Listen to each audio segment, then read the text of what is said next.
পবিত্র রমজান শেষে ৯ এপ্রিল বুধবার আল কোরআন একাডেমি লন্ডনে ঈদ পুনর্মিলনী নিজস্ব কার্যালয়ে অনুষ্ঠিত হয়েছে। ঈদ পুনর্মিলনী অনুষ্ঠানে আল কোরআন একাডেমির বিভিন্ন কার্যক্রম সবার সামনে তুলে ধরা হয়। সেই সাথে বিশ্বের বিভিন্ন ভাষায় বিভিন্ন দেশে ফ্রি কোরআন বিতরণের কার্যক্রমকে আরও ব্যাপকভাবে পরিচালনা করার পরিকল্পনা তুলে ধরা হয়।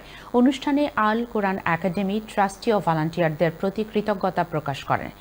আল কোরআন একাডেমির চেয়ারম্যান ডক্টর হাফেজ মুনিরউদ্দিন আহমেদের সভাপতিত্বে অনুষ্ঠানে অতিথি হিসেবে বক্তব্য রাখেন চ্যানেল এসের ফাউন্ডার মাহিফেরদৌস জলিল, দেলোয়ার হোসেন সাইদির ছেলে শামীম সাইদি, মামুন আল আজামি, AKM মাওদুদ হাসান, অ্যাকাউন্ট্যান্ট মুজিবুর রহমান, সারওয়ার রেজা ও রুহুল আমিন আকুন সহ আরও অনেকে। আর আমরা যে মুসলমান যারা আছি তারা নিজেদের রেকটিফাইড করতে হলে তার মাতৃভাষায় কোরআন পড়তে হইব। আর কোরআনের মাঝে হয়েছে কোরআন হয়েছে আল্লাহর আদেশ, আর নবীজি হয়েছে আমরা লাগে আদর্শ। দুই শব্দ বাংলা, আদেশ আর আদর্শ। এখন এটা যদি আপনি না বুঝেন নিজের ভাষায়, তাইলে আসলে আপনি আদেশ শিখবা কিভাবে, আর নবীজিরে আপনি আদর্শ হিসেবে মানিয়ে নিবা গেলে।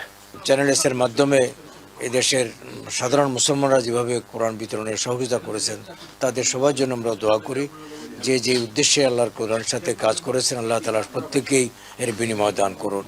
এবং একটু আগে আমরা যেই আল কোরআন একাডেমির ভবিষ্যৎ স্বপ্নের কথা শুনলাম, যে আমরা এখানে একটা কোরআন সেন্টার বানাতে চাই লন্ডনে, যেটা হবে আন্তর্জাতিকভাবে একটা কোরআন ইন্টারন্যাশনাল হাব।